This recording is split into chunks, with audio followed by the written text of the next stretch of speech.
Handa ka bang sumugal sa hindi sigurado? Kung ang kapalit ay ang matagal mo nang inaasam. Sa buhay ay nagsiset tayo ng mga bagay-bagay na gusto nating standards kumbaga. Pero susunod ka pa rin ba sa standard na sinasabi ng isipan mo kung iba naman ang sinasabi ng puso mo?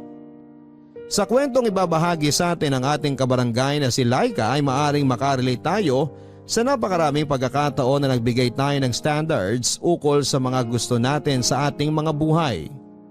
Nasunod ba natin ang mga ito? Sabay-sabay nating alamin sa ating kwento ng pag-ibig, buhay at pag-asa sa nangungunang Barangay Love Stories. Dear Papa Dudut, lahat meron na, ako na lang ang wala. Hanggang kailan ba ako maghihintay? Ako nga pala si Laika, 35 years old, isang nurse galing sa ibang bansa. 5 taon din akong nurse sa Middle East. Netong 2019 lamang nang magpasya akong umuwi na sa Pilipinas for good. Hindi ito madaling desisyon lalo pat malaki talaga ang kinikita ko sa ibang bansa bilang nurse. Pero mas nanaig ang kagustuhan kong makasamang muli ang aking pamilya. Kahit papaano ay may ipon na rin naman ako. Pwede nang pagsimula ng negosyo kung gugustuhin ko. 10 buwan na rin simula nang makauwi ako. Siguro ay hindi na kaya ng katawan ko ang nakatambay lang, kaya netong mga nakaraang buwan ay nagsimula na akong maghanap ulit dito ng trabaho. Kahit na alam kong mababa lamang ang sweldo, ayos lang. Ang mahalaga ay pag natapos na ang trabaho ko, sa pamilya ko na ako uuwi. Sa totoo lang ay medyo nakakaluwag-luwag na rin naman kami sa buhay. Graduate na kaming lahat na magkakapatid. Kaya rin naman nagdesisyon na akong umuwi ng Pilipinas. May 3 cute na pamangkin ako sa pangalawa kong kapatid. Yung pangatlo naman namin ay bagong kasal. Yung bunso naman ay 2 taon na rin sila ng girlfriend niya. Tama, ako ang panganay at tama rin kayo. Ako na lamang ang nananatiling single sa aming 4. NBSB ako. Sa edad kong 35 ay hindi pa ako nagka-jowa. Siguro nga ay pihikan talaga ako. Kaya naman tuwing magkikita-kita ang mga tito at tita ko ay halos ayokong magpakita dahil pare-pareho lamang ang mga tanong nila. Kailan ka mag-aasawa? Nakakapagod na rin sagutin lalo na kung hindi mo naman alam ang sagot. Kung minsan ay naiinip na rin ako. Lalo na kapag may family gathering. Madalas ay napapalibutan ako ng mga couple dahil nga ako lang naman ang single. May mga pagkakataon din na napapatanong na rin ako kung kailan ba darating yung para naman sa akin. At dahil wala pa naman ay pinili ko mag-focus na lamang muna sa paghahanap ng trabaho. Sa kabutihang palad naman ay nakapasok ako sa isang lokal na ospital sa aming bayan. Kasagsagan pa rin ang pandemya kaya naman kahit na tila delikado pa ay pinatulang ko na. Hindi ko na rin kasi kayang tumambay lang sa bahay. Pagkatapos ng 2 linggong pag-aasikaso ng requirements ay nagsimula na rin ako. Nakakapanibago lalo na at maraming kailangang sundin na protocols bilang pag-iingat. Tuwing uuwi ako sa bahay, diretso na akong naliligo. Mahirap nang malusutan ng virus. Senior citizen na rin kasi pareho ang aking mga magulang.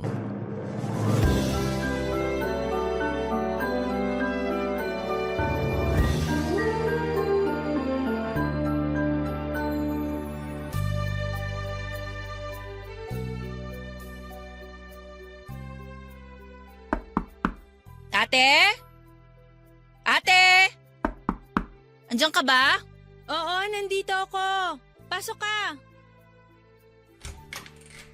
Kakauwi mo lang? Oo, kaya kakatapos ko lang ding maligo. Kumusta naman ang first week sa work? Ayun, masaya naman. Nakakamiss din naman magtrabaho eh. Di mo ba namimiss sa Middle East? Well, namimiss ko. Pero mas masaya pa rin magtrabaho pag puro mga kababayan mo ang kasama mo. Sabagay. Pero alam ko, may sobrang mamimiss ka pa ron. Ha? Ano? Eh di yung sweldo. Ay, oo nga. Tama ka dyan. Kanina pumirma kami ng kontrata at tama ka. Pagkakita ko nga ng sweldo, na-miss ko bigla yung sweldo ko sa dati kong trabaho. Kaya hindi mo rin talaga masisisi yung mga gustong mang ibang bansa eh. Malayo talaga ang diferensya ng sweldo. Naisip ko rin dati na magtrabaho sa ibang bansa. Pero gusto ko sana sa Korea o sa Japan. Ba't di mo tinuloy? Tinamad ako magproseso ng mga papeles, ang dami eh. Tsaka parang mas masayang pumunta ron kung mamamasyal lang. Sa bagay, masarap ngang pumasyal sa ibang bansa. Kaya di ganun kalaking ipon ko eh, dahil inuna kong gumala. Okay lang yun ate. Kaya nga nagtatrabaho para magawa mo yung mga gusto mong gawin at mapuntahan yung mga gusto mong puntahan. Tama ka dyan. Naisip ko pa rin naman pumasyal sa ibang bansa ngayon. Pero syempre, kasama na si Jake. Ay, oo naman. Tingin mo ba magpapaiwan yun? Sasama talaga yun. Yun din ang usapan namin. Kung mangingibang bansa, trabaho man o pasyal, dapat magkasama kami. Walang maiiwan. Ganyan talaga pagkasal na, no? Ang tagal din kasi naming LDR ate. Buong time na magjowa kami, LDR kami. Ngayon pa lang talaga kami nagsama. Ngayong kasal na kami. Masaya ba? Hindi mo ba namimiss maging single? Siguro nag-a-adjust pa lang din kami pareho, lalo na ako. Alam mo naman 'di ba ate, kapag mga panganay, usually independent talaga. Kaya ngayong may asawa na ako, minsan nalilimutan ko na hindi na lang pala ako mag-isa. Gets. Kamusta naman si Jake? Alam mo naman yung kapatid mo na yun ate. May times na naririndi rin sa bunganga ko, pero mabait talaga yun. Madalas ako yung maldita. Pero hindi mo nga namimiss maging single? Hindi. Kasi sobrang na-enjoy ko naman yung pagiging single ko noon eh. Dahil nga independent ako, lahat naman noon nagawa kong mag-isa. Kumain sa paborito kong fast food, manood ng sine, mamasyal. Kaya mukhang wala naman akong na-miss. Pero hindi ka naman nagsisisi na si Jake ang una't huli mong naging jowa. Hindi ate, kasi worth it naman yung paghihintay ko ng tamang tao. Sana all. Bakit ate? Naiinip ka na ba? Minsan, oo. Minsan lang. Sabi mo nga, kapag panganay ka, independent ka. Marami na rin naman akong nagawa nang ako lang mag-isa. Alam mo yung parang sobrang na-enjoy ko na yung pagiging single. Kaya may mga times talaga na napapatanong na rin ako. Cupido, kailan kaya yung sa akin? Di bali ate, parating na yun. Baka na-traffic lang. Na-traffic? Baka naubusan ng gasolina, tapos di na nakabili kasi nagmahal na gasolina. Paano na ako nito? Huwag ka mag-alala ate.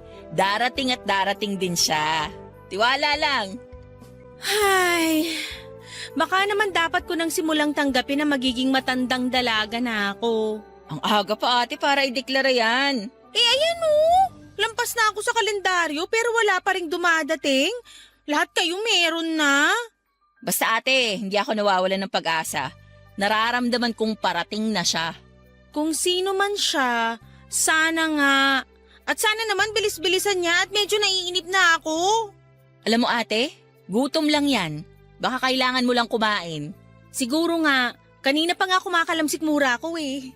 Di bale, magluluto na ako. Wow, anong lulutuin mo? Dahil dito kami magdi-dinner ng asawa ko, adobong sitaw. Yun yung paborito niya eh. Okay, sige. Pero, idlip muna ako ha. Sige ate, katukin na lang kita kapag kakain na.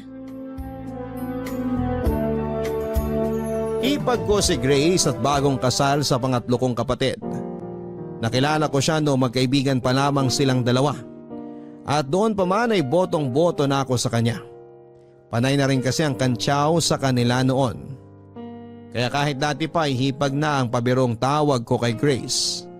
Kaya nang maging sila na talaga ng tuluyan ay isa ako sa mga sobrang natuwa. At pagkalipas ng 2 taon, nagpakasal na rin sila. Dito sa probinsya namin nakatira si Grace at nung una, dito sila sa bahay tumutuloy. Pero makalipas ang ilang buwan ay bumukod na rin sila.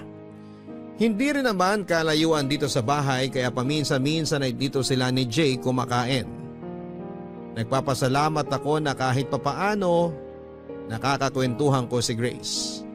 Halos lahat ng kaibigan ko ay nasa ibang lugar sa Pilipinas o kaya naman ay nasa ibang bansa na. Ngayong nandito na rin si Grace ay siya ang madalas kong makausap tungkol sa iba't ibang bagay. Kahit na mas matanda ako sa kanya ng ilang taon ay marami rin akong natututunan sa kanya. Marami kaming napagkakasunduan dahil pareho kaming panganay papadudod. Sa kanya ako nagsasabi ng mga nagiging problema ko. Madalas ay sa kanya rin ako kumukuha ng mga payo. Medyo strict na lang si Grace pero masaya rin kasama dahil medyo lokal-loka rin.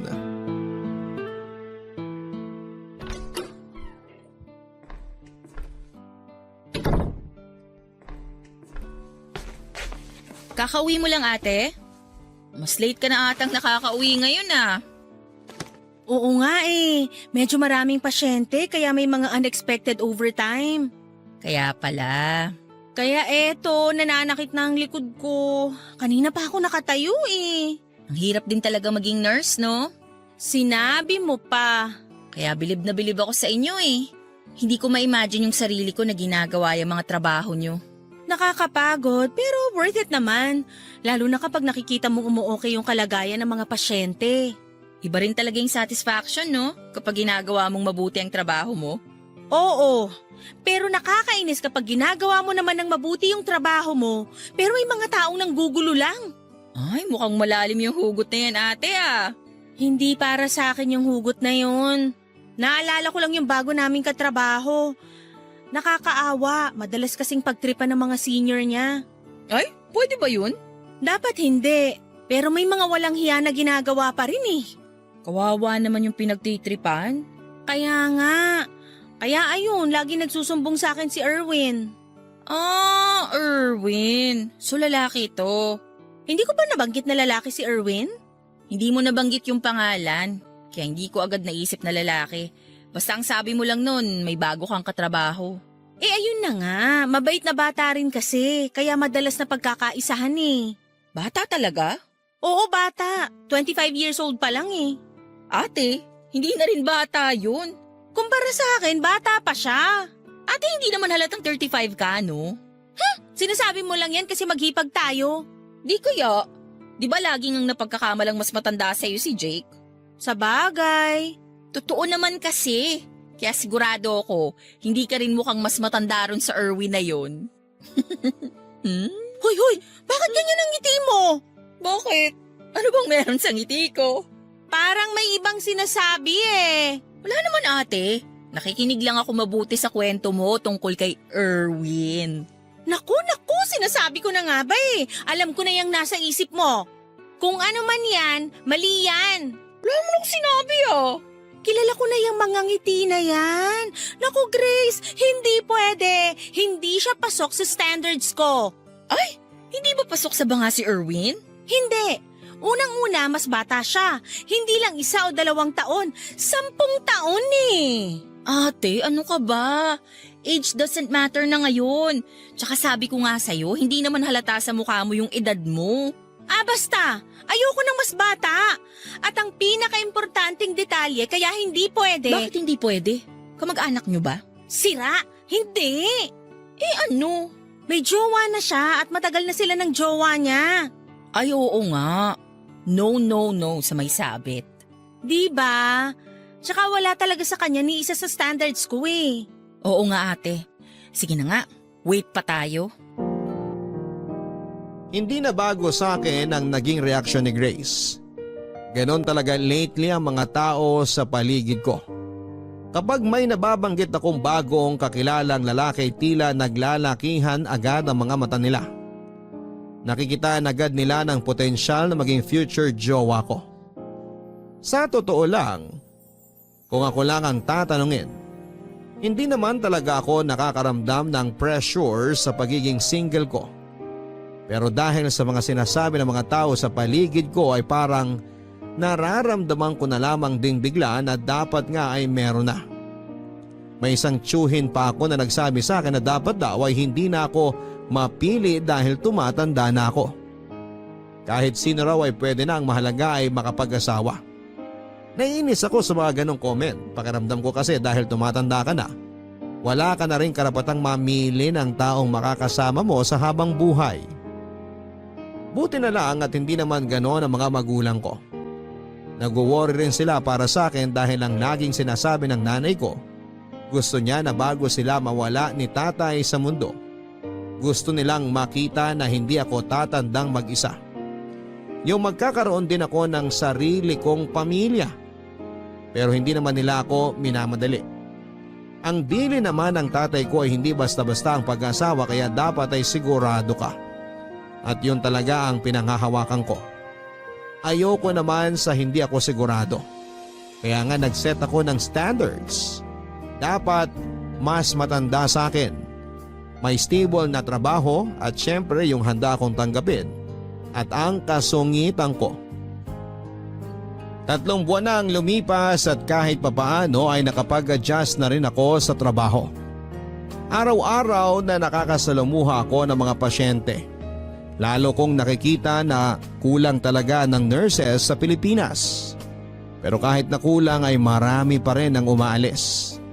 Nalulungkot man na mas marami talaga ang pinipiling umalis at magtrabaho sa ibang bansa ay eto rin ang realidad. Marami ang naniniwalang mas matutustusan nila ang kanilang pamilya kung aalis sila. Habang tumatagal ay nagiging mahal na rin ang mga bilihin kaya mas kailangan na rin ng mas malaking sweldo lalo na kung may mga anak. Kahit nga single ako ay nahihirapan pa rin akong i-budget ng mabuti ang sweldo ko.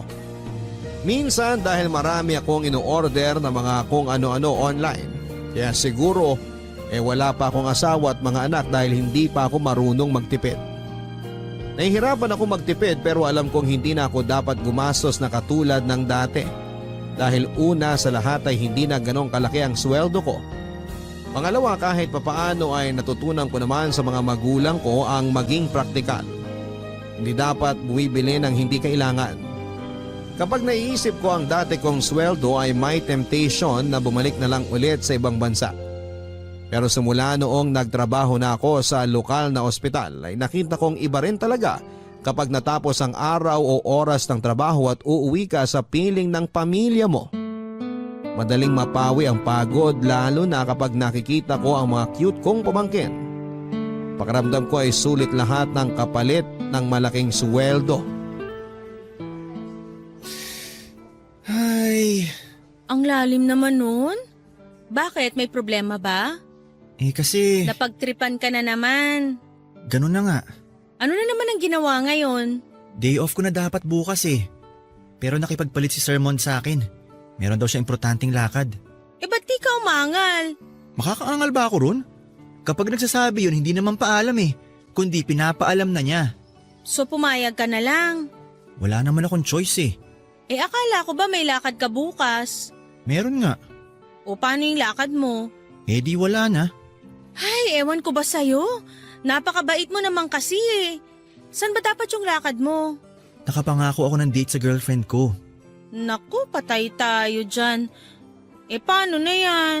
Di siguradong away na naman. Kawawa ka naman. Pinagtitripa na dito sa ospital, maaaway pa ng jowa. Kaya nga eh. Mukhang napapadalas pa naman away nyo lately. Kung ako sa'yo, magsasabi na ako kay Sir Mond. Pwede naman sigurong tumanggi paminsan-minsan. Sana nga ganun. Pero ginawa ko na yun dati. Sobrang uminit ng ulo niya tapos ilang araw akong pinag-initan. Ganun ba? Pambihira naman pala talaga yang si Sir Mond.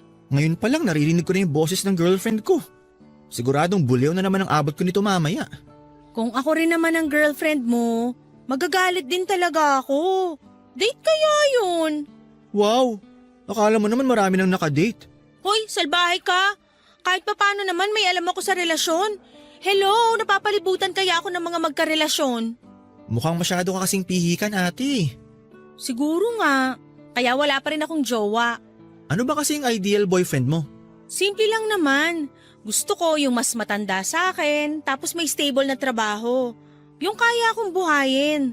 Tapos gusto ko yung matatanggap ako at ang kasungitan ko. Kaya pala. Kaya pala ano? Kaya pala wala ka pang jowa. Paano mo naman nasabi? Ang taas ng standards mo eh. Mahirap abutin.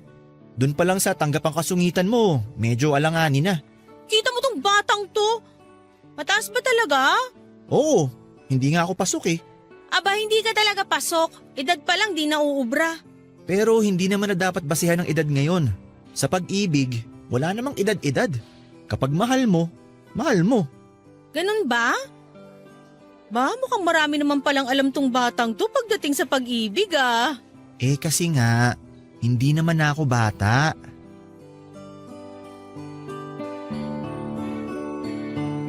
Bilib din talaga ako rito kay Erwin kahit na mas bata siya sa akin ng 10 years.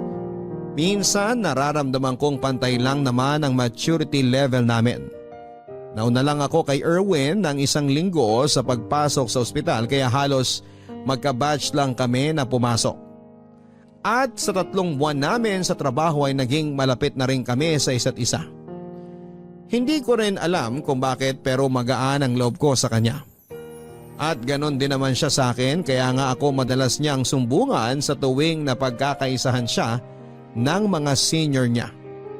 Masyado rin naman kasi siyang mabait kaya madalas ay naaabuso. Hindi katulad ko na likas na masungit. Meron siyang long time girlfriend at sa pagkakaalam ko ay 5 taon na sila. Netong mga nakaraan ay nababanggit niya na napapadalas ang away nila. Pero sabi ko sa kanya, kung ako rin ang girlfriend niya ay wala na siyang panahon sa akin, ganoon din ang gagawin ko. Minsan mami ang tawag niya sa akin dahil ako ang isa sa mga pinakamatanda sa batch namin. Siya naman ang pinakabata kaya bunso ang tawag namin sa kanya. Pero kahit na siya ang pinakabata sa amin ay hanga ako sa maturity niya. Yung pasensya at pangunawa niya ay sadyang ibang level. Lalo pa akong bumilib sa kanya nang malaman ko kung gaano siya ka-maalaga sa kanyang pamilya. So, ano nang plano natin, ate? Plano saan? Grabe, ang busy mo na talaga. Ano ba kasi yon? Eh di ba malapit na yung birthday mo? Ay, oo nga pala. Huwag mo sabihin na kalimutan mo. Ganun na nga, nawala sa isip ko. May birthday nga pala ako. Kawawa naman ang ate namin. Napaka-busy, nakalimutan na ang sarili niyang birthday. Sinabi mo pa. Ano bang gusto mong gawin sa birthday mo? Sa totoo lang, wala akong maisip. Type mo bang lumabas o dito na lang sa bahay? Dito na lang sa bahay para mas tipid. Tama ka dyan, ate. Mas tipid dito sa bahay. Tsaka matagal na rin akong kinakantsawan ng mga katrabaho ko. Gusto raw nila makapunta dito sa bahay. Bakit naman? Luka-luka kasing isa naming kasama. Nakita niya raw tong bahay na daanan nila minsan. Mukha raw mansyon kaya gusto raw nila makita yung loob. Ganun? Kaloka nga. Parang nakaka-pressure tuloy. Kailangan ba nating mag-ayos ng bahay? Naku, hayaan mo sila. Huwag tayong ma-pressure. Bahala sila sa buhay nila kung ano man ang abutan nila dito sa bahay. Pero ano bang gusto mong ihanda, ate? Yung simple lang. Lechon siguro, ganyan. Ay wow, ang simple nga. Pero seryoso, basta merong karne at gulay. Okay na yon. Sige, isip ako ng menu. Ay, may request pala ako. Ano yun, ate? Gusto ko nung niluto mo dati na seafood platter. Ah, sige ate. Sure, no problem. Basta may budget. Naku, buti na lang talaga nandito ka, Grace. Kung hindi ko na alam ang gagawin ko. Ikaw naman ate, wala yun. Diba sabi ko naman sa'yo, hanggat hindi pa dumadating ang Mr. Right mo, kami muna ni Jake ang bahala sa'yo. Napaka-sweet talaga nito. Minsan tuloy nakakalimutan kong si Jake ang kapatid ko eh. Sabi nga rin niya, parang mas mahal niyo na raw ako kesa sa kanya eh. Kaya nga eh. Pero seryoso, Grace, hulog ka talaga ng langit sa pamilya namin. Buti hindi nauna mukha ako nung bumagsak ako, no ate? Ikaw talaga? O basta, tulungan mo ako maghanda ha. Pag-usapan natin yung menu bukas ng gabi. Okay ate, puntahan na lang ulit kita dito bukas. Sige, tapos ibibigay ko na lang din sa'yo yung budget. Ay, nga pala ate, bukod sa mga katrabaho mo, sino pa ang mga iimbitahan natin? Siyempre yung mga kamag-anak natin sa paligid. Pero actually, hindi naman talaga nila kailangan ng imbitasyon. Kapag naman may handaan, matik na yun eh. Sabagay, oo nga. Pero pwede kayang wag ko nang imbitahin yung mga magtatanong kung kailan ako mag-aasawa? Gusto mo ba ate, magsabi ako ng rules sa mga attend sa birthday mo? Sabihin natin, bawal magtanong kung may jowa ka na o kung kailan ka mag-aasawa. Pagkatapos naming mag-usap ni Grace ay nakaramdam ako ng kakaibang lungkot.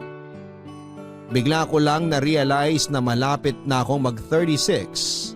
Pero ang kausap ko pa rin tungkol sa kaarawan ko ay yung mga kapatid at kaibigan. Hindi tulad ng iba kong kabatch na nakikita ko sa mga post nila sa Facebook at Instagram na ang sumusurpresa at nagpaplano ng mga kaarawan nila ay ang mga asawa at anak nila.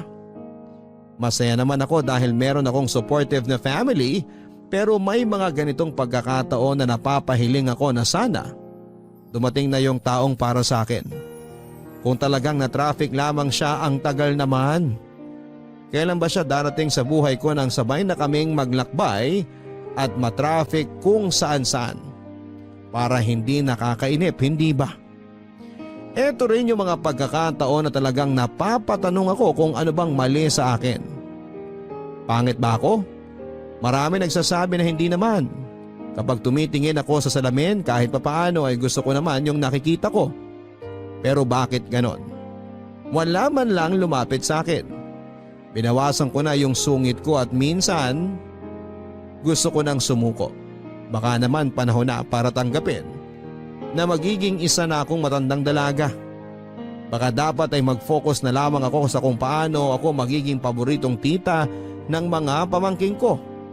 Hindi pa naman ako tuluyang nawawala ng pag-asa. Pero minsan talaga ay nakakapagod na rin maghintay kung talaga bang may darating. Paano kung wala, Papa Dudut? Dumating at lumipas ang aking kaarawan. Tulad ng inaasahan ko ay hindi ako nakaligtas sa mga tanong na kailan na ba ako mag-aasawa? Kailan na ba ako magpapakilala ng idadagdag sa pamilya? Kahit naiinis na ako ay purong ngiti at tawa na lamang ang sinagot ko sa mga tanong. Pinigilan ko ang aking sarili ko na tanungin sila kung kailan ba sila magsasawang magtanong.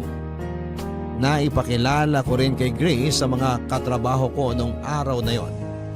Panay ang kansyaw nila na malaki na raw pala talaga ang bahay namin. Na hindi ko na raw kailangan magtrabaho dahil mayaman naman kami. Ang hindi nila alam ay marami rin ang mga naging sakripisyo ng aking mga magulang para maipaayos ang aming bahay.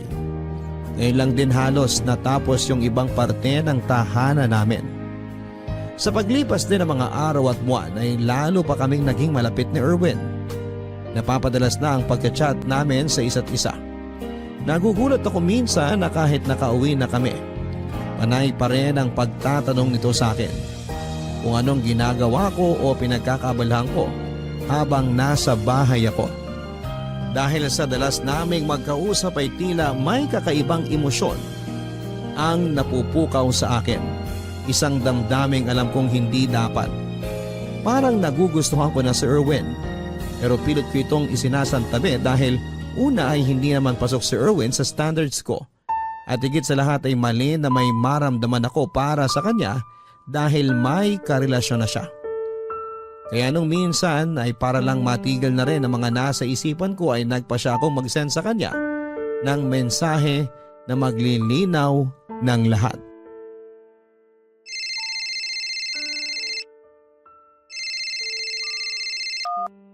Hello? Hello, Ate Laika? Erwin, gabi na. Napatawag ka. Nandito ako sa labas ng bahay niyo. Ha? Anong ginagawa mo dyan? Pwede ba tayong mag-usap? Kahit sandali lang? Bukas na, magkikita naman tayo sa ospital. Ngayon na sana. Baka hindi ko na tumasabi bukas eh. Teka nga, lasing ka ba? Hindi naman. Nakainom lang. Sandali, hintayin mo ako dyan. Pabubuksan kita ng gate. Okay, sige.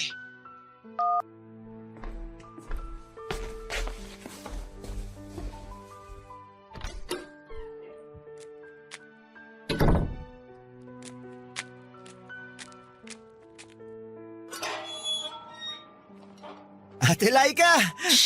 Ay, Huwag kang maingay. Tulog na yung mga tao dito. Saka mukhang tulog na rin yung mga kapitbahay. nagising ba kita? Pasensya ka na. Halika nga rito. Dito tayo banda sa gilid. Baka may makakita sa'yo dyan kung ano pang masabi eh.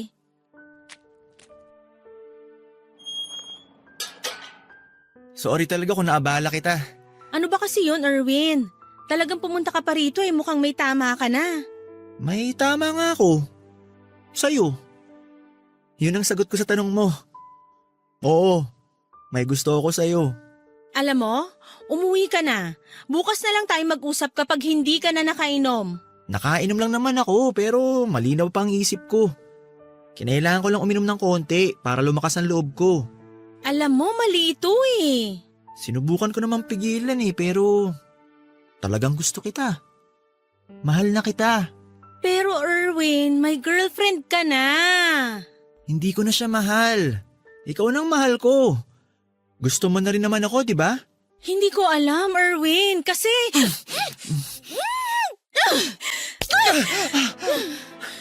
Sorry. Hindi ko sinasadya. Ano bang ginagawa mo? Patawarin mo ako, Ate Laika. Nadala lang ako ng emosyon ko. Kaya nga sabi ko sa'yo, umuwi ka na muna. Ate, please. Pakinggan mo muna ako. Wala naman talaga tayong dapat pag-usapan eh. Nagtanong lang naman ako para maging malinaw sa ating dalawa yung sitwasyon natin. Dahil itong mga nakaraang araw, tuwing magka-chat tayo, nagigilty na ako.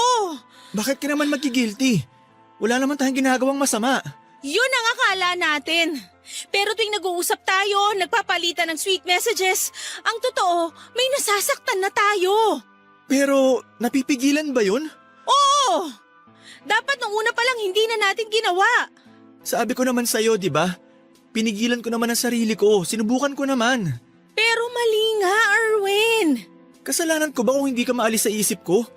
Pagpasok ko pa lang sa trabaho, ikaw na agad hinahanap ng mata ko. Tuwing uuwi ako at naghihiwalay tayo, lagi kong iniisip kung ano na kayang ginagawa mo. At tuwing magtatanong ako sa'yo, lagi ka naman nagre-reply. Kaya nga, hindi natin namalayan na may mali nang nangyayari. Pero di ba, gusto mo na rin naman ako? Hindi na importante yon. Bakit hindi? Dahil wala rin naman tayong patutunguhan. Hindi mo na kailangang marinig yung sagot ko dahil kahit saang anggulo natin tingnan, mali ito. Pero pwede naman natin itama. Oo, pwede pa natin itama kaya dapat umuwi ka na. Lalong mas hindi maitatama tong sitwasyon natin kung uuwi ako. Dahil uuwi ka na, magpapahinga at kakalimutan na natin to. Itigil na natin kung ano man to. Ate Laika naman, hindi ko kaya. Kaya mo, kaya natin. Dapat kayanin natin. Dahil maling-mali to. Teka lang. Sige na, Erwin, umuwi ka na. Umuwi ka na! Ate Laika, teka lang!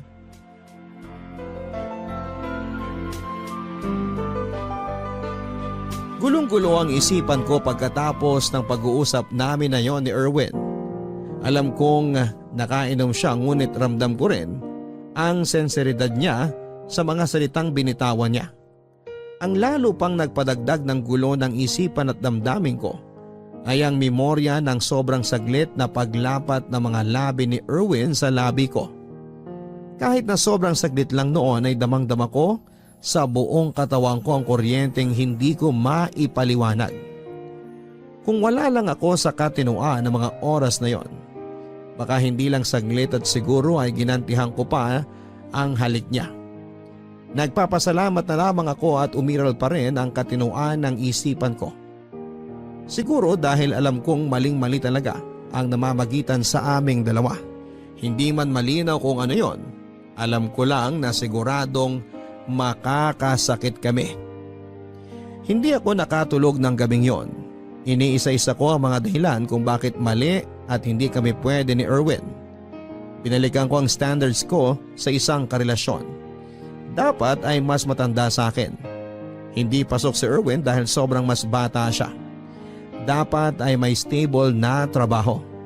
Hindi stable ang trabaho namin at hindi ganun kalaki ang sweldo. Hindi sasapat kung bubuo ng pamilya. Pero ang pinaka-importante sa lahat ay meron na siyang nobya. Yun ang pinakamahalagang dahilan. Simula rin ang gabing yon, nagpa siya kung iiwas na ako kay Erwin habang maaga pa. Dapat ay patayin na ang baga upang hindi na lumaki ang ningas ng apoy. Dahil din sa desisyong ito ay tila naging mabigat ang pakiramdam ko ng mga sumunod na araw. At hindi yon nakalampas kay Grace Papadudut. Ate! Ate! Ate! Ay, ikaw pala. Kanina ka pa tulala. Okay ka lang ba? Sorry, may iniisip lang. Mukhang malalim yung iniisip mo ah. Kasi ilang araw ka ng ganyan. Ha? Anong ibig mong sabihin? Akala mo ba hindi ko napapansin? Ilang araw ka na kayang laging tulala. Ganun ba? Di lang yun. Parang ang tamlay mo pa lately. Masama bang pakiramdam mo? Okay lang ako.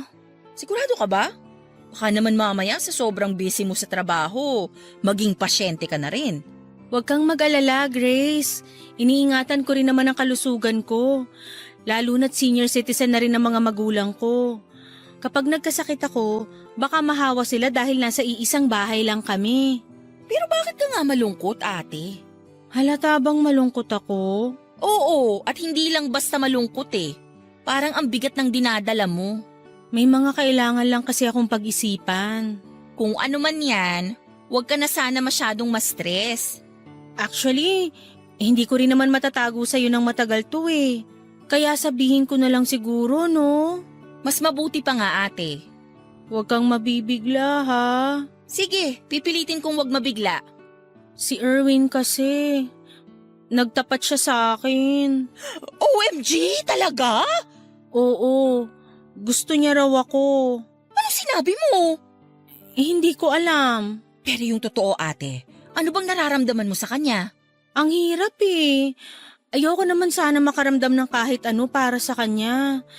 Pero siguro dahil sa dalas naming mag-usap, hindi ko na malaya na nahulog na rin pala ako sa kanya. Sinabi mo ba yan sa kanya?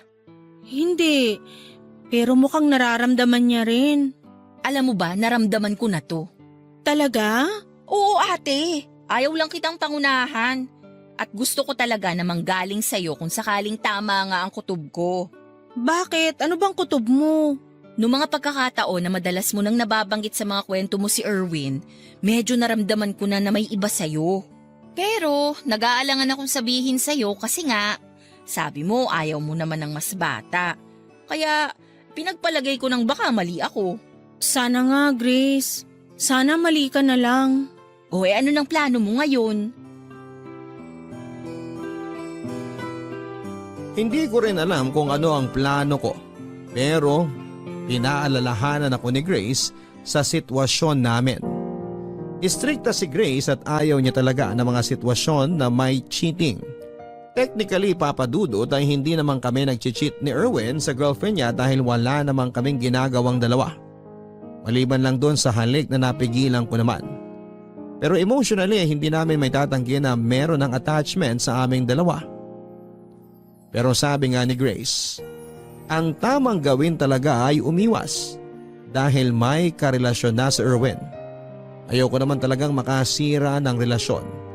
Kung ilalagay ko ang sarili ko sa sitwasyon ng girlfriend niya ay ayoko rin na maranasan yon. Kaya habang maaga pa ay dapat nang putulin ang dapat na putulin. Kaya kahit nasasaktan na rin ako, desidido na akong layuan si Erwin dahil yun din ang tamang gawin, Papa Dudut. Hindi ito magiging madali pero kailangan kong kayanin. Araw-araw ay kinukumusta ko ni Grace at pinapaalalahanan. Ang sabi niya sa akin ay mas mabuti nang masaktan ako ngayon habang hindi pa ganon kalalim ang sugat.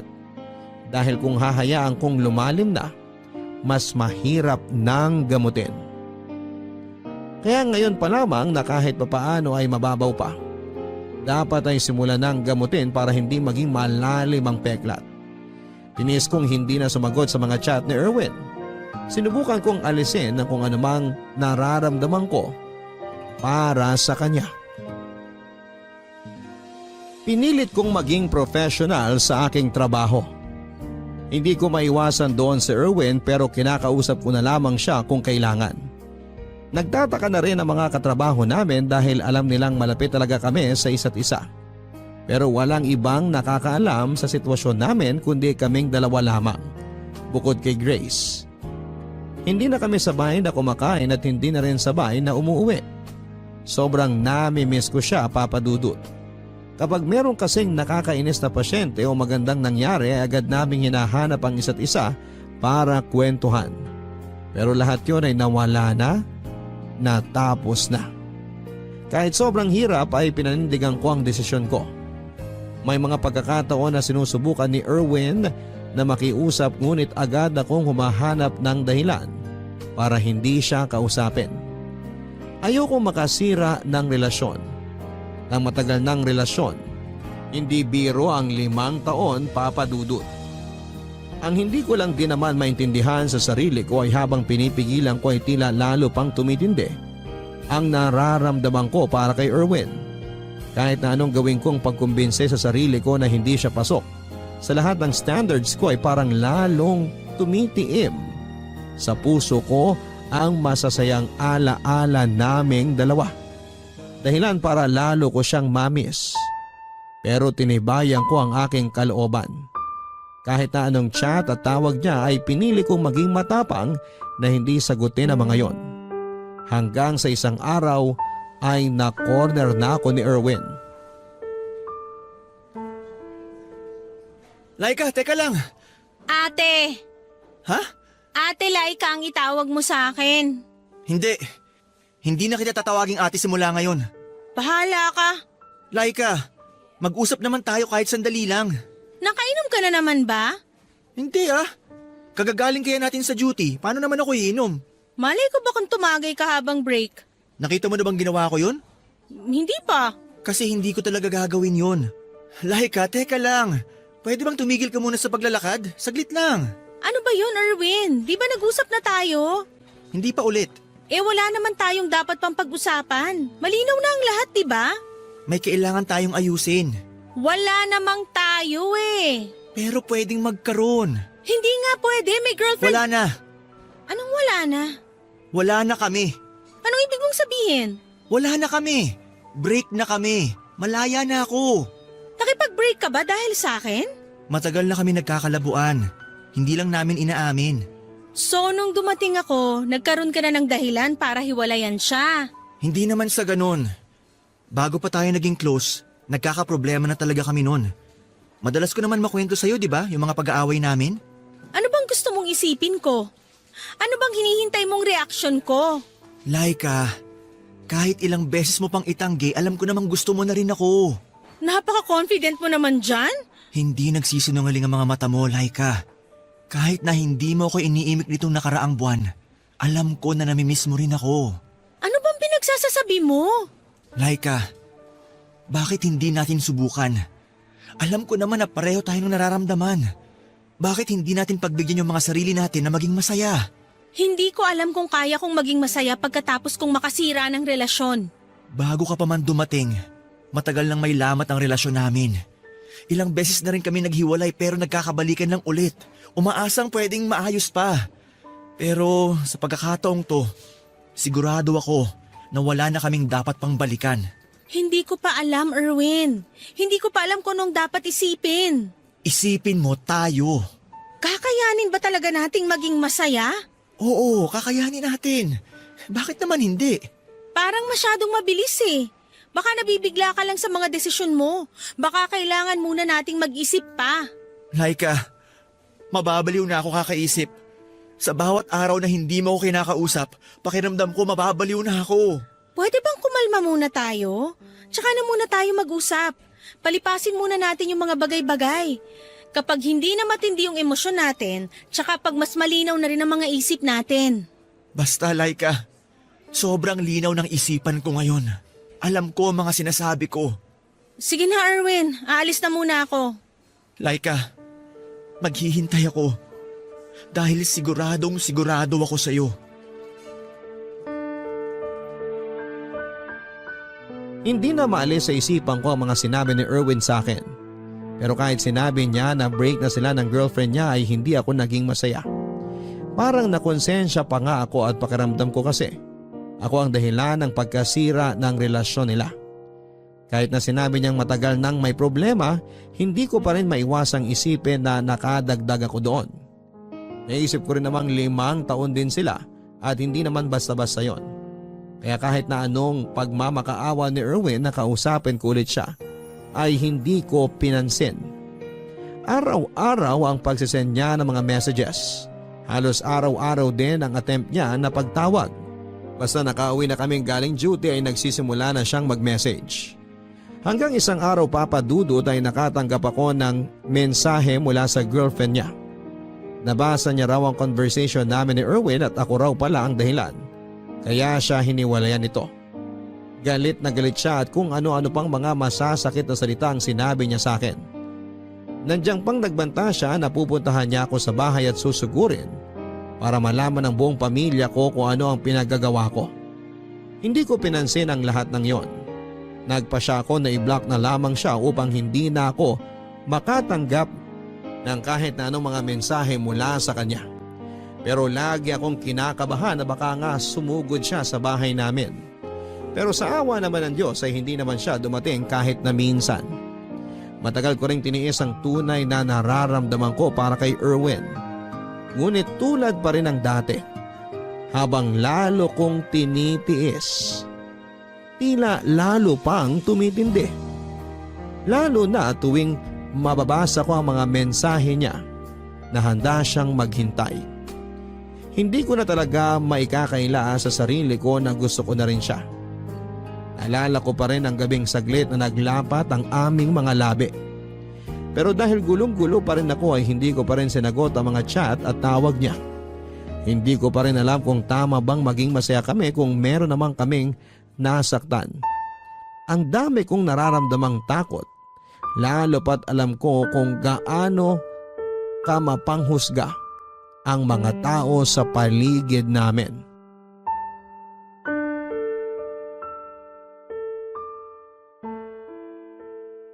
Kumusta ba ate? Naguguluhan pa rin ako, Grace. Alam kong mahirap yan ate, pero sana kayanin mo. Break na sila. Ha? Sinong nakipag-break?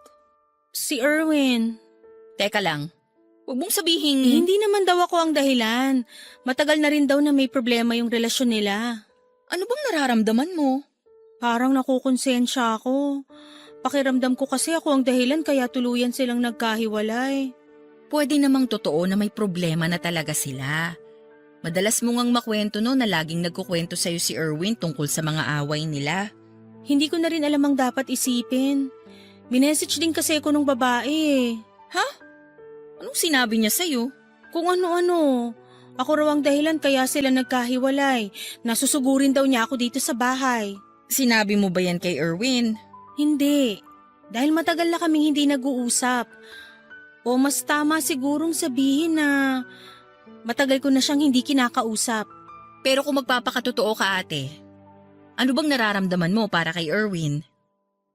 Sobrang nahihirapan na ako, Grace. Dahil habang tumatagal na tinitiis ko, lalo lang tumitindi yung nararamdaman ko para sa kanya. Ayoko naman talaga sana eh, pero ang hirap naman pigilan ng puso ko. Kung break na sila, ano pa bang kinakatakot mo ate? Natatakot akong magkamali eh. Natatakot akong mahusgahan. Dahil mas bata siya. Dahil dyan at wala naman talaga siya sa standards ko. Paano kung magkamali ako? Paano kung masaktan din ako? Hindi ka pa ba nasasaktan ngayon? Ayun na nga eh. Wala pa man kaming nasisimulan, nasasaktan na ako. Ganyan naman talaga pag nagmamahal ka ate. Para kang sumusugal. Binubuksan mo yung sarili mo sa posibilidad na makasakit at masaktan. Ayoko rin namang may pagsisihan. Bakit ka naman magsisisi? Paano kung ito na pala yung pagkakataon na matagal ko nang hinihintay? Paano kung siya na pala talaga? Tapos pinalampas ko pa? Baka magsisi rin ako sa bandang huli. Pero hindi ba masyado ring mabilis ate? Isa pa yan sa mga naiisip ko. Ayoko ring masaktan ka ate. Kahit na alam kong nasasaktan ka na ngayon. Pero hindi ko maiwasang isipin na kung nagawa niya yan sa naging girlfriend niya ngayon, hindi niya kaya magagawa yan sa'yo? Alin? Ang saktan din ako? Oo. Paano kung maging kayo tapos sa mga susunod na panahon, may makilala siyang bago, maging malapit din siya ron at magustuhan din niya? Kasi parang ganun yung nangyari sa inyo. Hindi ko na rin alam, Grace. Ang dami-daming tumatakbo sa isip ko ngayon. Basta ang sa akin lang ate, pag-isipan mo muna sanang mabuti. Paano pag napagod na siyang maghintay? Pag napagod siya agad, Ibig sabihin, hindi talaga totoo yung nararamdaman niya para sa'yo. Natatakot ako na baka mapagod nga siya. Ngayon pa lang ako nakaramdam ng ganito sa isang lalaki. At sana, hindi ka lang nabibigla ate. Pag-isipan mong mabuti muna. Hayaan mo muna siyang maghintay. Hirap na ako, Grace. Araw-araw tinitiis kong hindi sagutin yung mga message at tawag niya. Paano kung isang araw hindi na dumating yung mga yon? Pag nangyari yun, doon mo na mapapatunayan kung gaano siya kasigurado sa'yo. Hanggang kailan ba ako dapat maghintay? Hanggang sa sigurado ka na. Yung handa ka na talagang sumugal ng walang pag-aalinlangan. Darating ba yun? Oo ate. Kapag hindi ka na natatakot sa sasabihin ng iba at ang mas mahalaga na sa'yo ay yung totoong nararamdaman mo. Ang hirap naman pala nito, Grace. Napaka-komplikado namang magmahal. Gusto ko lang naman maranasan din ang mahalin para hindi ako laging naiinggit sa inyo. Pero grabe, sobrang challenging naman ito. Ganyan talaga ate. Mas mahirap, mas worth it. Sa mga magulang ko, tingin mo ba okay lang sa kanila kung sakaling ipakilala ko si Erwin? Bakit mo natanong? Dahil ba mas bata siya sa'yo? Oo, at hindi lang ako basta mas matanda sa kanya. 10 taon ang agwat namin. Ate, hindi naman mahalaga yung kinananay at tatay. Ang mahalaga sa kanila, yung maging masaya ka. Naguguluhan pa rin ako. Basta ate, kahit anong mangyari, nandito lang kami. Nakasuporta lagi para sa'yo.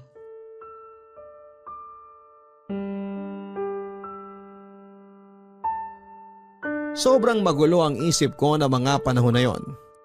Isang buwan din muna ang pinalipas ko bago ko kinausap si Erwin. Sa loob ng isang buwan na yon ay hinanda ko na ang sarili ko. Kung sakaling mapagod siya at tumigil na, ay tatanggapin kong hindi talaga kami para sa isa't isa.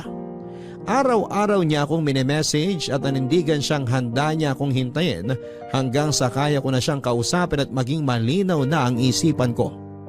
Kaya naman ang sobrang sigurado na ako sa nararamdaman ko ay sinagot ko na rin si Erwin. Hindi man siya yung katulad ng inaasahan ko. Hindi pasok sa standards ko. Hindi pasok sa banga, sabi nga ni Grace. Alam ko lang na totoo ang nararamdaman ko para sa kanya. Totoo pala yon, Papa Dudut. Yung mga hinihintay natin ng pagkatagal-tagal ay dumarating sa mga panahong hindi natin inaasahan. Kaya kahit mahirap, sumugal ako. Alam kong pwede akong masaktan pero handa na ako. Mahal ko eh. Maraming salamat po sa pagbasa ng aking sulat. Sana ay marami pa kayong tao na ma-inspire. Ako ang inyong kabarangay forever, Laika. Maraming beses talaga na naglalagay tayo ng mga standards na gusto natin sa buhay. Pero maraming beses na rin nating napatunayan na hindi laging nasusunod ang mga standards na ito, lalo na pagdating sa pag-ibig. Dahil sabi nga nila ang pag-ibig daw ay parang sugal yan. Pwede kang manalo, pero pwede ka ring matalo. Ang kailangan mo lang ay maging matapang na harapin kung ano man ang kahihinatnan ng mga desisyon mo. At kailangan mo lang maging matapang na panindigan ang mga pinili mo. Ang mahalaga pa rin sa huli ay hindi ang sasabihin ng ibang tao, kundi ang naging totoo ka sa sarili mo.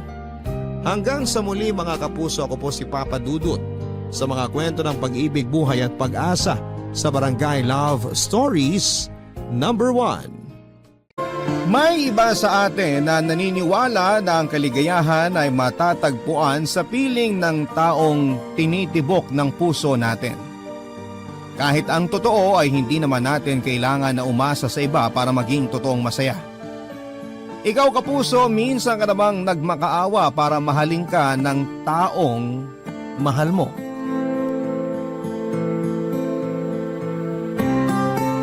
Dear Papa Dudut, madalas kong naririnig na hindi ka raw makakaranas ng totoong pagmamahal hanggat hindi ka pa nasasaktan.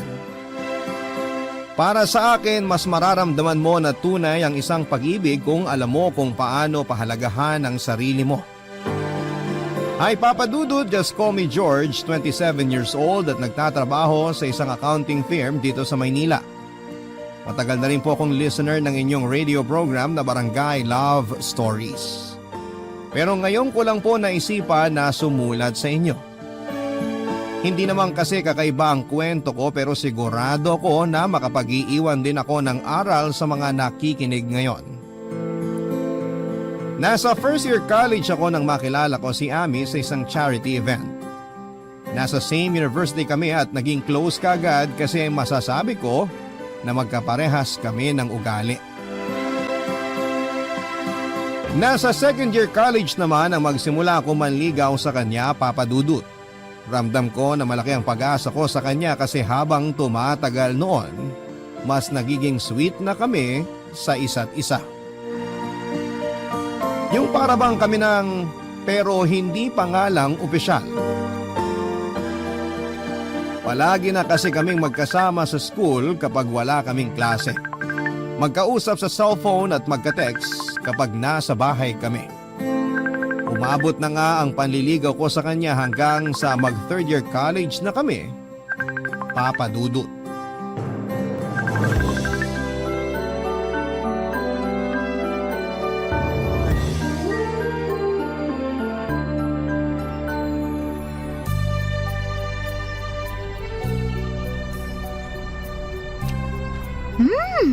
Ang sarap naman itong macaroni salad na gawa mo, George. Naks, salamat at nagustuhan mo, Ami. Sobra! Ano ba nilagay mo dito? Hindi nakakaumay yung lasa, ha? Wala naman akong special ingredient na nilagay dyan. We, hindi nga. Alam mo, gumagawa rin naman ako ng macaroni salad. Pero bakit hindi naman ganito kasarap? Baka kasi ang nilalagay mo lang nakahalo ng mayonnaise, condensed milk. Bakit? Ano pa bang dapat na ihalo dun? Pwede mo siyang haluan ng heavy cream o kaya all-purpose cream para hindi masyadong matamis o maasim. Saka maganda rin ang magiging texture ng dressing ng salad. Oo nga, no? Minsan kasi napapasobra rin sa asim o tamis yung salad na ginagawa ko tapos malabnaw pa. Kaya nga mas okay na lagyan mo ng mga ganong cream para mag-balance ang lasa nila. Yun kasi ang pangontra sa asim. Tapos hindi pa ganong katamis. Alam mo, ang dami ko talagang natututunan sa'yo pagdating sa pagluluto. Hindi naman. Konti lang din naman ang alam ko. Anong konti? Ang dami ko kayang nalalaman na secret recipe o ingredient mula sa'yo. Natutunan ko lang din naman yung mga yun sa nanay ko. Kasi mahilig siyang magluto. Buti ka pa. Si mama kasi walang kahilig-hilig magluto. Pero thank you kasi dinala mo ako dito sa park. Sobrang relaxing pala dito. Ayaw mo kasing manood ng sine ngayon. Saka ayaw mo rin na tumambay sa mall. Kaya ito ang naisip ko na tambayan natin. Mas okay nga dito kaysa doon sa mga dati nating pinupuntahan eh. Kasi mas tipid. Sira. Mas okay dito kasi hindi ganun karami ang tao tsaka hindi rin maingay. Sa bagay. Sa totoo lang, mas gusto ko rin talaga dito kasi mas nararamdaman ko na kasama kita. Ha? Ano ibig mong sabihin? Palagi naman tayo magkasama sa school ah. Oo nga, pero iba pa rin yung mga ganitong lugar. Pakiramdam ko, parang solo natin ang mundo. Ang corny mo, alam mo yun? Pero sa bagay, tama ka naman din sa sinabi mo. Kasi tignan mo nga oh, ang konti ng tao dito sa park. Kaya parang solo na rin talaga natin tong lugar. Kaya sa susunod, ibang park naman ang puntahan natin. Yung mas maganda ang view. Para mas relaxing din ang date natin. Sige ba? Pero kahit naman saan tayo pumunta, nare-relax ako basta ikaw ang kasama ko, Ami. Ewan ko sa'yo, ang dami mong baon na banat dyan ah. Totoo naman ang sinabi ko. Makasama lang kita kahit saglit. Buo na kaagad ang araw ko. Konti na lang talaga, dudumugin na tayo ng mga langgam dito sa pwesto natin sa tamis ng mga sinasabi mo. Kumain na nga lang tayo kasi magbabike pa tayo mamaya, di ba? Oo, may nakita na ako na pwedeng rentahan na bike dito sa park. Mas masaya raw mamasyal kapag nakabike eh. Excited na ako kasi ang tagal ko na rin hindi nakakapag-bike. Ubusin na nga natin itong mga pagkain na dala mo, George. O eto, susubuan na kita nitong macaroni salad.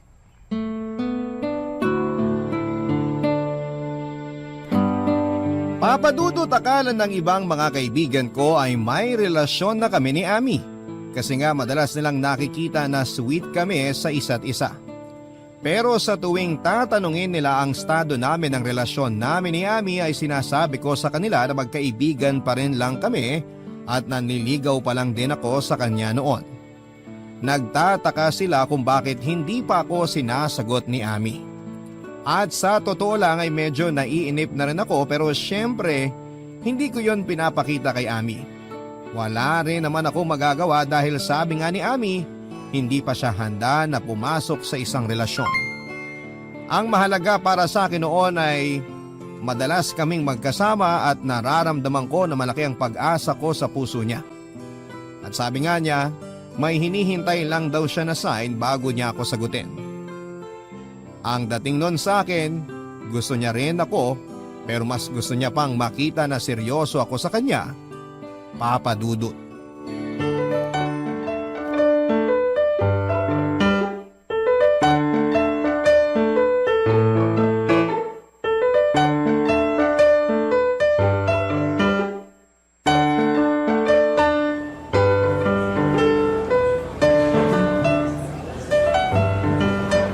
Ayun! Nanalo din ako sa nilalaro ko dito sa cellphone ko. Sakto kasi malapit na rin palang magsimula ang klase namin.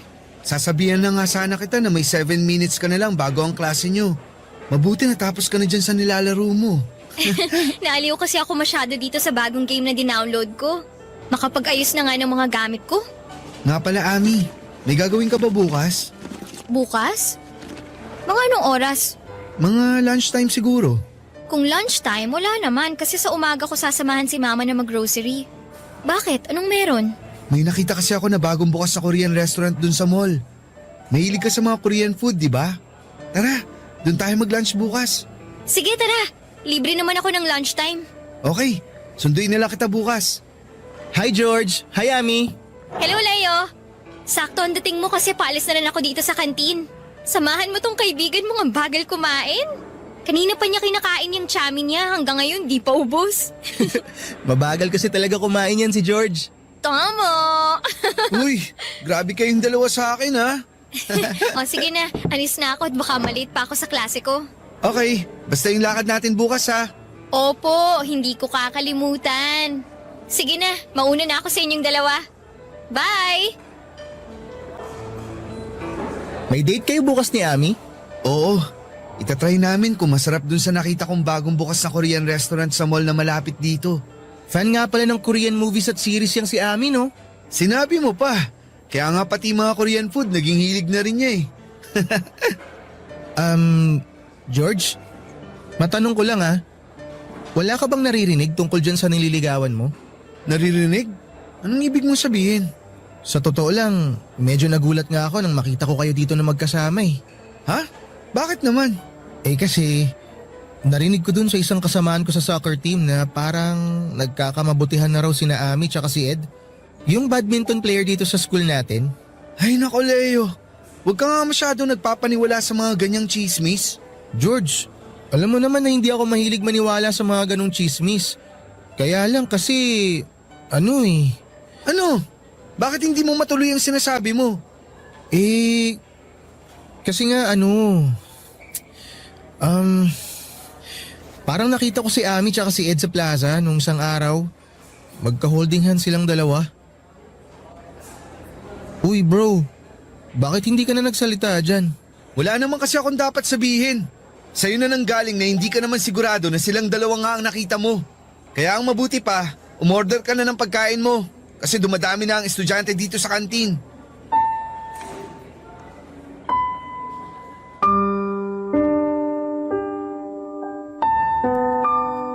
Papa Dudut, hindi talaga ako naniniwala sa sinasabi ng kaibigan kong si Leo. Kahit alam ko na wala siyang dahilan para mag-imbento ng kwento, imposible rin naman na maging totoo ang sinasabi niya na may ka-holding hands na ibang lalaki, si Ami. Hindi naman kasi si Ami ang tipo ng babae na madaling makuha o mapasagot. Kaya nga, mahigit 1 taon na ako nanliligaw sa kanya noon, kaya naman kesa magtalo pa kami ni Leo, sinabi ko na lang ulit na baka nagkamali lamang siya nang nakita niya. Na hindi si Ami yung nakita niyang babae. Malakas na kasi talaga ang pakiramdam ko noon na malapit na akong sagutin ni Ami. Alam naman kasi natin kapag may pag-asa tayo sa nililigawan natin, hindi ba, Papa Dudut? At palaging pinaparamdam sa akin ni Ami na hindi masasayang ang mga effort na ginagawa ko para sa kanya. Pinangahawakan ko yung mga pasaring niya na gusto niya ako. Pero hindi pa lang siya handa na pumasok sa pakikipagrelasyon ng mga panahon na yon, Papa Dudut. Kaya naman nag-aabang na lamang ako sa magiging sagot niya. Barangay Love Stories. Barangay Love Stories. Di ko na rin nakikita kung sino ang madalas niyang nakakasabay kumain at umuwi. Hindi na rin kasi niya madalas na nasasagot ang mga tawag ko. Hindi na rin siya madalas na nagre-reply sa mga text ko sa kanya. Pero hindi pa rin ako bumitaw, Papa Dudut, at iniisip ko na nga lang na totoo ang dahilan na ibinibigay niya sa akin. Na busy lamang talaga siya sa academics niya at mga requirement para makagraduate, Papa Dudut.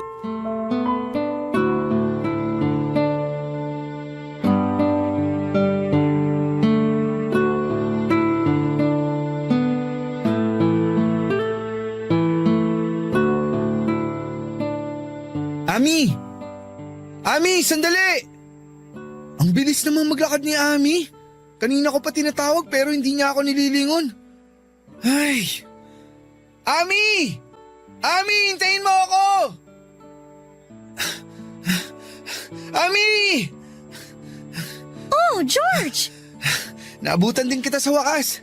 Kanina pa kita tinatawag pero hindi mo naman ako pinapansin. Nako, pasensya na. Naka-earphones kasi ako at nakikinig ng kanta. Ganun ba? Ay, kaya naman pala hindi mo ako naririnig. Oo, sorry talaga. Bakit mo nga pala ako hinahabol? Eh kasi 'di ba, sabay tayong magla-lunch. Hinintay kita sa kantin pero hindi ka naman dumating.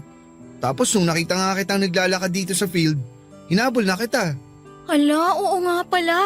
Nakalimutan kitang i-text kanina na na-extend ang klase ko kaya doon na lang kami sa kabilang kantin kumain ng mga kaklase ko. George, sorry ha. Nawala talaga sa isip ko kasi na-empty bat din ang cellphone ko kanina. Wala namang kaso sa akin yun, Ami. Saan ka nga pala pupunta? Dyan lang. Saang dyan lang? Tara, sama na kita. Naku, wag na. Kaya ko naman maglakad mag-isa. Alam ko namang kaya mo, pero gusto lang sana kitang samahan. Lika na, saan ka ba pupunta? Hindi na nga, George. Ako na lang mag-isa maglalakad. Sige na, baka may klase ka pa. Wala akong klase, kaya may oras ako para sa'yo. Ikaw lang naman ang walang oras sa akin eh. Ano bang pinagsasasabi mo?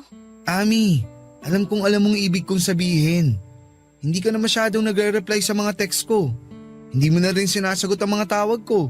Ano naman ngayon? Required ba na palagi akong sumagot kapag nagtitext o tumatawag ka sa akin? Hindi naman sa ganun. Kaya lang kasi, kahit kapag nagyayaya ako na lumabas tayo, palagi ka rin namang busy. Ano magagawa ko? Sa busy nga ako sa mga ganap dito sa school at thesis ko. Alam mo, George, parang masyado ka lang nagiging demanding. Uy, hindi naman ah. Ah, talaga? Hindi? Kahit ang dami mong nirereklamo sa akin ngayon? Alam mo, mas mabuti siguro kung tumigil ka na lang sa panliligaw mo sa akin. Uy, Ami, wag naman ganun. Sorry na. Namiss lang naman kita kaya nagkakaganito ako. Ayun na nga eh. Hindi pa kita boyfriend pero nakakasakal na yung mga kinikilos mo. Makaalis na nga. Sinasayang mo lang ang oras ko. Ami, sandali lang. Mag-usap muna tayo. Ano ba? Bitawan mo nga ako. Wala na tayong dapat na pag-usapan, George. At uulitin ko ha, tumigil ka na sa panliligaw mo sa akin para manahimik na rin ang mundo ko sa'yo. Hindi mo naman kailangan gawin yun. Promise, hindi na ulit ako mangungulit. Basta hayaan mo lang ako sa ginagawa kong panliligaw. Hindi nga pwede. Bakit hindi na pwede? Kasi may boyfriend na ako. Kaya layuan mo na ako at tigilan mo na ako. Papadudod sa kabila ng mga sinabi sa akin ni Ami ay hindi rin kagad ako sumuko sa kanya. Palagi pa rin ako nagtitext sa kanya kahit na hindi na siya nagre-reply. At minsan din ay nilalapitan ko siya kahit ayaw na niya akong kausap. Nagpapadala rin ako ng regalo sa bahay niya kahit na hindi ko sigurado kung tinatanggap o tinatapon lang ba niya yon. Gusto ko lang na makita niya na ako ang mas karapat-dapat na lalaki para sa kanya. Na ako na lang sana ang piliin niya. Pero dumating ang araw na napagod at sumuko rin ako at tuluyan na akong huminto sa paghahabol ko kay Ami. Mabuti na lang Papa Dudut, patapos na rin ang huling taon namin sa kolehiyo kaya naman nagawa kong makapag-move on kaagad. Lumuwas ako ng Maynila at dito na nagtrabaho. Malaking factor din kasi yon na hindi ko na siya madalas na nakikita kaya nagawa ko rin kalimutan si Ami. Sinimulan kong mag-focus sa sarili ko pero wala pang isang taon ang nakalipas ay nagkaroon kagad ako ng bagong inspirasyon. Hindi nga nagtagal ay naging girlfriend ko rin ang inspirasyon kong si Isabel, Papa Dudut.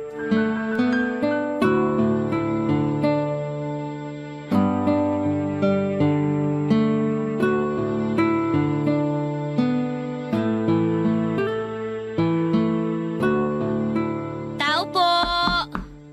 Tao po! Sino kaya yung kumakatok sa labas? Nakatulog pala ako dito sa sofa. Teka, anong oras na ba? 1:00 na pala ng madaling araw. Sinong pupunta dito sa apartment ko ng ganitong oras? George! George, nandyan ka ba? Oh, boses ni Isabel yan ah. Ano bang ginagawa niya dito ng ganitong oras? Buksan ko na nga yung pinto.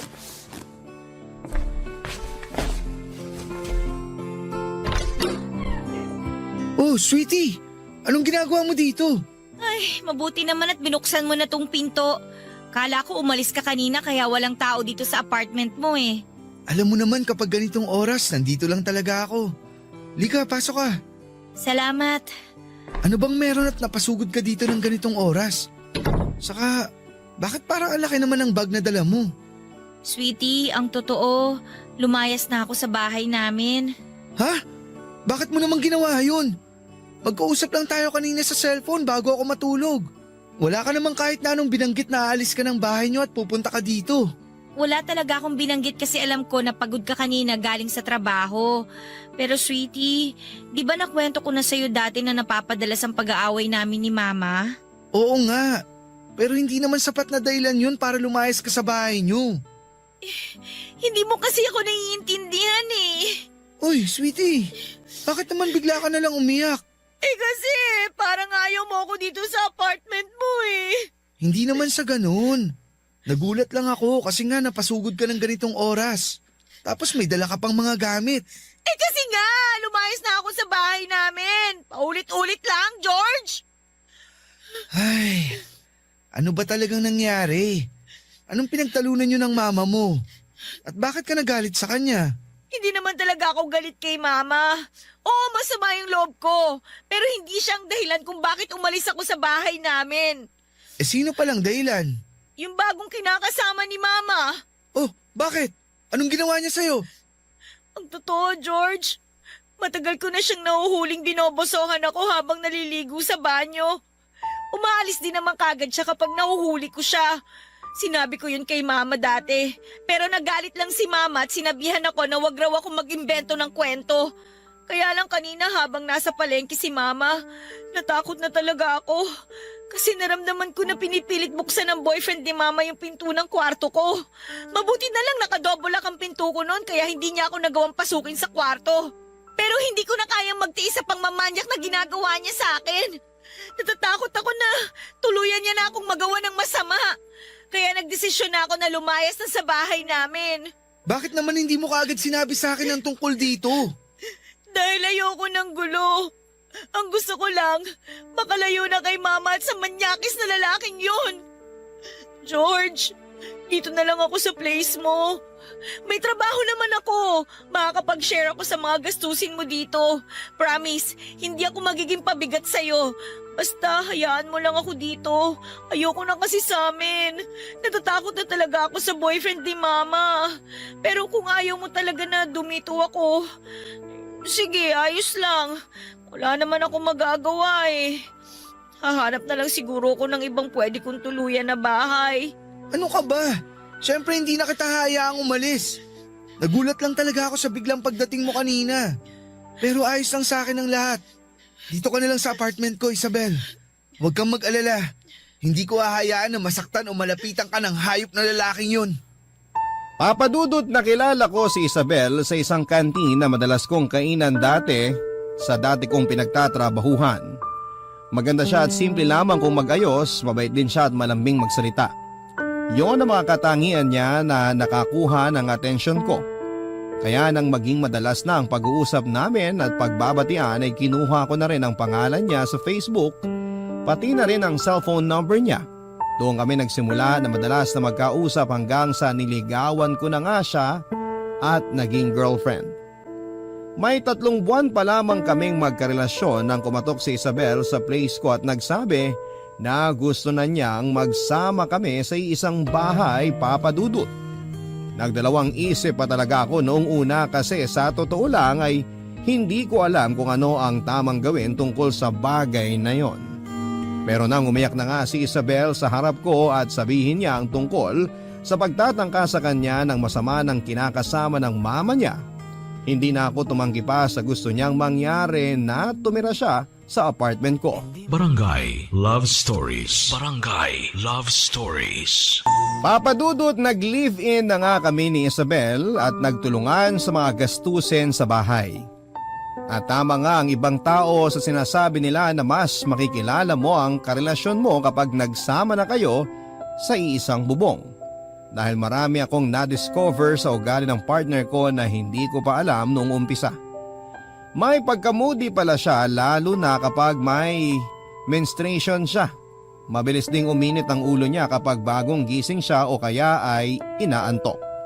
Mahilig siyang magluto pero tamad siyang magligpit ng mga ginamit niyang pagluto.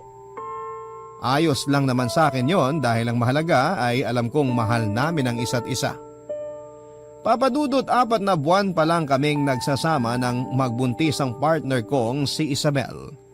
Pareho kaming hindi handa pero pareho rin kaming nangako na magiging mabuting magulang kami sa anak namin. Kaya lang sa 3 buwan ng pagbubuntis ni Isabel ay nakunan siya dahil masyado raw mababa ang kanyang matres. At mula nang mawala ang anak namin, nagbago ang ugali ng partner ko, Papadudot.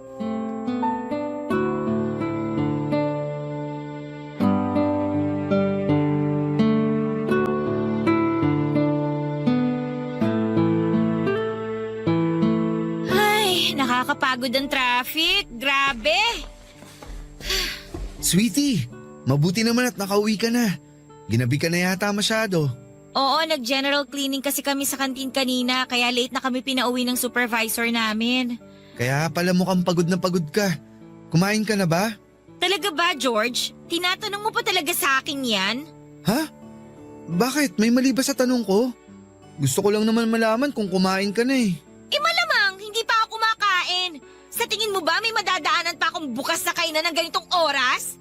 O sige, sandali lang. Magsasaing lang ako ng kanin. Ano? Hindi ka pa nakakapagsaing? Oo, hindi pa nga. Huwag mo sabihin na hindi ka pa rin nakakapagluto ng ulam. Sweetie, pasensya na. Hindi ko naman kasi alam na dito ka maghahapunan. Kumain na kasi ako bago umuwi dito. Kaya akala ko ganun din ang gagawin mo kasi nga ang sabi mo, may overtime kayo sa trabaho. Kaya di na ako nagluto. Pero hindi ko naman sinabi na sa labas na ako kakain, di ba? Oo nga, pero yung kasi ang akala ko. Ano ba kasing ginawa mo dito sa bahay? Ang aga mo nag-text sa akin kanina nakauwi ka na dito ah. Maaga nga, pero nag-ayos kasi ako ng toilet bowl natin. Eh di ba nung isang araw lang inayos mo na rin yon? Gumagawa ka lang yata ng dahilan eh. Totoo ang sinasabi ko, Isabel. Nagkaroon na naman kasi ng bara yung toilet bowl at nahirapan akong tanggalin. Doon talaga ako nagtagal kanina. Nakakabwisit ka, George! Isabel, huwag ka nang mainis. Hindi ko naman kasi talaga alam na hindi ka pa kumakain eh. Paano ko hindi maiinis? Pagod na nga ako galing sa trabaho, tapos wala pa akong dadat na pagkain dito sa bahay. Mabilis lang naman magsaing. Tapos anong ipapaulam mo sa akin? Delata na naman. Gusto mo yata talaga ako mamatay ng maaga eh. Siyempre hindi. Ano ba yung sinasabi mo? Eh halos araw-araw mo na akong pinapakain ng mga ulam na galing sa lata. Ano ba talagang gusto mo mangyari? Magkasakit ako sa bato? Ganito na lang. Maghanap lang ako ng bukas na karinderya para makabili ako ng kanin sa kalutong ulam. Hintayin mo na lang ako dito sa bahay. Wag na. Hindi na lang ako kakain. Ha? Eh di ba hindi ka pa nga naghahapunan? Saglit lang naman akong bibili ng pagkain sa labas. Hintayin mo na ako. Alam mo, George, malilipasan lang din naman ako ng gutom kakahintay sa pagbalik mo, kaya mabuti pa, itulog ko na lang to. Teka, Isabel, saan ka pupunta? Sa kwarto, matutulog na ako. Buwisit! Buwisit na bahay to! Buwisit na buhay to! Buwisit talaga! Papadudot ng magbago ang ugali ni Isabel at magsimula ang malamig na pakikitungo niya sa akin ay inisip ko na gawa lang yon ng pagkawala ng anak namin. Na hanggang sa mga oras na yon ay nagdadalamhati pa rin siya kaya madalas siyang galit o mainit ang ulo kahit sa mga simpleng bagay lang. Madalas ako nakakatanggap ng mga sigaw o pagmumura mula sa kanya at minsan ay naririnig ko mula sa kanya na hindi na siya masaya sa pagsasama namin. Nakala ko ay nasasabi niya lang dahil mainit ang ulo niya. Hindi niya rin ako pinagbibigyan sa kama pero wala namang naging problema sa akin tungkol sa bagay na yon. Mahal ko si Isabel at gagawin ko ang lahat para intindihin siya. Kaya lang hindi ko alam na darating kami sa point na susubukin ng ibang tao ang relasyon naming dalawa. Hindi ko napaghandaan ang bagay na nadiskubre ko tungkol sa kanya. Sobrang sakit. Kasi ng panahon na yon kay Isabel ko na pinaikot ang mundo ko, Papa Dudut.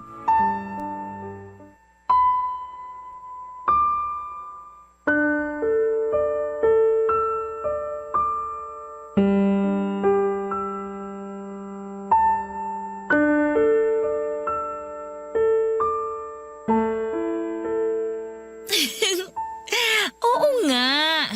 Bukas nga tayo magkikita. Promise, hindi na ako malilate. Aagahan ko para mas marami tayong oras para sa isa't isa. Miss na kasi talaga kita eh. Sino yung kausap mo? George? Bakit nandito ka na? Akala ko, mamaya pang uwi mo kasi may overtime kayo sa trabaho. Ang tanong ko ang sagutin mo. Sino yung kausap mo? Kaibigan ko lang. Kaibigan mo lang? Talaga? Oo nga, ano ba kasing problema mo? Patingin nga ako ng cellphone mo. Ayoko nga. Akin na yung cellphone mo, Isabel. Ayoko nga, ano ba? Bigyan Akin mo nga sabi. tong cellphone ko. Ano ba kasing problema mo, George? Gusto ko lang makita kung sino yung kinakausap mo. At kilig na kilig ka dyan. O yan! Ayan ang cellphone ko, isaksak mo sa baga mo. Kainis ka. Rex? Sino tong Rex na nasa last call history ng cellphone mo, ha? Kaibigan ko nga lang yan. Sinabi ko na sa'yo kanina, di ba? Kaibigan, pero kilig na kilig yung boses mo nang marinig kita kanina bago ako pumasok dito sa kwarto. Sabihin mo nga sa akin, saan mo pa naging kaibigan tong Rex na to? Alam mo, nakakairita ka na eh. Ano ba kasing pakialam mo kung saan ko nakilala mga kaibigan ko? May pakialam ako kasi boyfriend mo ako. Ah, ganon. O sige, para tigilan mo na yung pakikialam mo sa buhay ko, maghiwalay na lang tayong dalawa. Tapos ngayon nakikipaghiwalay ka dahil lang dito sa Rex na to? Nakikipaghiwalay ako kasi nakakabwisit na yung ugali mo. Nakakasakal ka na eh. Umay na ako sa'yo at sa pagiging makitid ng pag-iisip mo. Kaya mabuti pa, tapusin na natin ang lahat sa ating dalawa. Hindi! Hindi ako papayag! Bakit? Humihingi ba ako ng permiso sa'yo? Sa ayaw at sa gusto mo, tapos na tayo, George! Isabel, wag naman ganito. Pag-usapan naman natin ng maayos to. Nag-uusap naman tayo ng maayos ah. Maayos kung tinatapos ang relasyon natin ngayon. Pero hindi naman to ang solusyon sa problema natin. Sorry kung nagalit ka agad ako kanina. Hindi ko sinasadya na sigawan ka. Wala na akong pakialam kung sinasadya mo o hindi. Ang gusto ko na lang, mag-break na tayo. Isabel, mahal mo pa rin naman ako, di ba? Ayusin na lang natin to. Sorry na. Ayun na nga, George eh. Hindi na kita mahal. Kaya nga ako nakikipag-break na sa'yo. Hindi ako naniniwala. Alam ko na mahal mo pa rin ako. Okay, fine. Aaminin ko na para matauhan ka na. May iba na akong mahal. Si Rex, yung lalaking kausap ko sa cellphone kanina. Mahal ko na siya. Kaya umalis ka na dyan sa harap ko, mag-i-empake na ako ng mga gamit ko. Isabel naman, please. Huwag mong gawin sa akin to. Hindi ko kayang mawala ka sa buhay ko. Huwag mo akong iwan. Bitiwan mo nga ako, Parang George. awa mo na, Huwag mo Isabel. nga akong yakapin. Ano ba? Huwag mo akong iwan! na ako! Alis dyan! Huwag mo kunin mo ang gamit mo! Huwag ka umalis sa bahay na to! Isabel, kung gusto mo tatanggapin ko na break na tayo. Basta huwag ka lang umalis. Huwag mo lang ako iwan. Nagmamakaawa ako, Isabel. Ayoko umalis ka. Dito ka na lang. Huwag mo akong iwan. Siguro nga Papa Dudut ay marami na akong senyales na nakikita noon na niloloko ako ng partner kong si Isabel. Pero hindi ko lang pinansin ang mga senyales na yon sa labis na pagmamahal na nararamdaman ko para sa kanya. Hanggang sa isampal na nga sa akin ang katotohanan. Pero hindi pa rin ako sumuko at hindi ko siya binitawan, Papa Dudut. Wala mahal ko talaga siya. Kaya sa kabila ng mga sinabi niya sa akin na hindi na niya ako mahal, nakiusap pa rin ako na huwag siyang umalis sa bahay at huwag niya akong iwanan. Pinagbigyan niya naman ako at nagstay pa rin siya sa place ko. Pinagsilbihan ko siya kahit palagi niyang pinaparinig sa akin na may kausap na siyang ibang lalaki sa cellphone. At hindi na talaga ako ang mahal niya, Papa Dudut. Doon ko naisip na minsan sa sobrang laki ng pagmamahal na nararamdaman natin para sa isang tao ay nagiging bulag at bobo na tayo. Wala na tayong ibang iniisip noon kundi hindi sana bumalik tayo sa panahon na mahal pa rin tayo ng taong naging dahilan ng pagiging masaya natin. Na sana mahalin ulit tayo ng taong mahal natin pero may mga bagay talaga na hindi na natin pwedeng balikan pa at may mga pangyayari na hindi na pwede pang magbago. Dahil nagkaroon ulit kami ng pagtatalo ni Isabel nang dalhin niya ang bago niyang boyfriend na si Rex sa mismong place ko. Hindi ko na napigilan pa ang sarili ko at nasunto ko ng ilang beses si Rex hanggang sa umalis na ito ng bahay. Naiwan si Isabel pero nagsimula na mag-impake ng mga gamit niya na kaagad ko namang pinigilan. At sa ilang beses na pakiusap at pagmamakaawa ko sa kanya na ko ang piliin niya ay hindi yon nangyari, Papa Dudut. Kahit halos humagulhol na ako sa harapan niya at lumuhod ay wala pa rin akong nagawa para pigilan siya sa ginagawa niya. At bago pa nga siya tuluyang lumayas ng bahay ay muli ako nagmakaawa sa kanya. Muli ako nakiusap na doon na lang muna siya sa bahay. Kahit na hindi na kami mag-usap, kahit na hindi na kami magkabalikan, basta makasama ko lamang siya ay sapat na. Sobrang desperado na ako pero wala na akong pakialam pa. Siyempre hindi na niya ako pinagbigyan na tuluyan na niya akong iniwanan.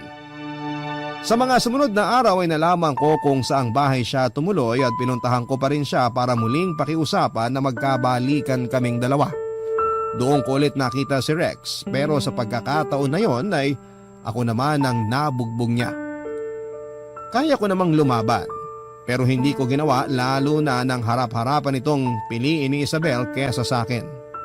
Pinamukha niya na kahit kailan ay hindi na niya ako magagawa pang mahalin. Na hindi na ako lalaking makapagpapaligaya sa kanya.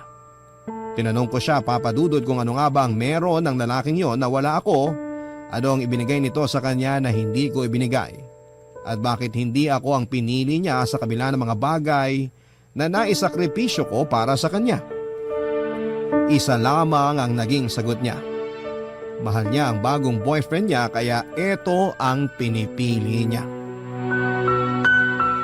Papa Dudut, may mga pagkakataon talaga siguro na hindi lahat ng bagay na gusto nating makuha ay pwedeng mapunta sa atin at may mga tao na kahit gaano natin kamahal ay hindi na tayo pwedeng mahalin pa pabalik.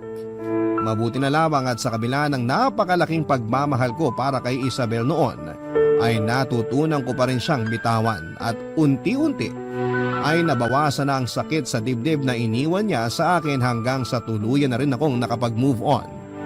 Ngayon ay ilang taon na rin po akong single at masasabi ko na masaya ako kahit na wala akong karelasyon. Dahil totoong mas minahal ko ang sarili ko. Ganon pala talaga yon, Papa Dudut.